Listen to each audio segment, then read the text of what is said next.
Hello class, I'm coming to you from Dumfries, Virginia, from the site of where the Hessian prisoner of war camp was after the Battle of Trenton. This is where the officers and a handful of NCOs were brought in January of 1777. It was extremely cold that winter, but they were brought here. You can see the level ground. Powell's Creek is behind that. That's where the water source would have been. But these men were not held captive. There were no guard towers around here. They were held here very loosely. They were allowed to go into town. They were allowed to get jobs. They were allowed to occupy houses of loyalists who had vacated them, and they were here for a year. So they stayed here from January of 1777 until January of 1778. Really, they went out not as a group. So there were some that stayed a couple of months after that. And some would stay here after the war. One is actually buried in town. We don't know where his grave is, but we do know that he stayed here. But we'll get into how we researched that in today's video. Okay, the POW camp is highlighted with a red circle on this map.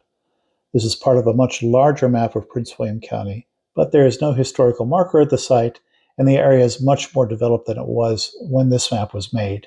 To orient you to the map, this prisoner of war camp lies on Route 1, marked as Jefferson Davis Highway on this particular map. Just to the immediate south is Dumfries. Over to its west, it says Henry G. Shirley Highway, and that is everyone's favorite highway, I-95, just south of Washington. The first reference from the America History and Life database is Hessian Prisoners in Dumfries, Virginia, 1777, by Ross Schwalm and George Kotlik. This is available in its entirety from the tool and has a wealth of information about the events of 1777. Ross Schwalm has written much about this, and searching on his name resulted in a treasure trove of information about the Hessians, not just in the War for Independence, but through many years of many wars. In the process of this study, I have made contact with Ross and anticipate working with him as I continue delving into this particular topic. The second source is Ralph Walker's Trenton, I Shall Never Forget, from the American History Illustrated. This includes excerpts from Andreas Wiederholt's journal. Wiederholt was one of the Hessian officers who was at Trenton. He was marched to Dumfries. En route, he dined with General Washington and got to share with him much of the information that he had that was very useful to the Continental cause. He then moved on to Winchester after the folks were moved out of Dumfries.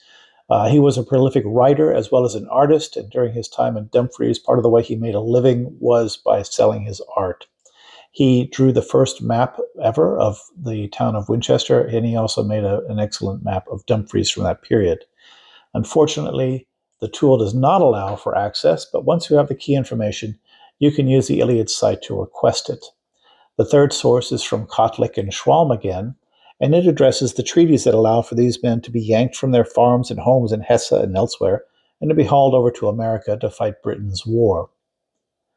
The fourth source, Robert Sillig's Involuntary Soldiers for America, delves further into that subject of pressing these men into service and the problems that created. These last two sources are available in their entirety from the database. Like the Oxford Scholarship Online site, the America History and Life database is a rich resource.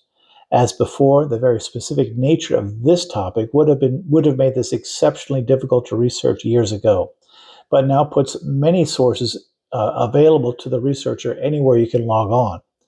Part 3 will look at historic newspapers and where things stand with this hidden history in Dumfries, Virginia, and we'll see that in the next video discussion.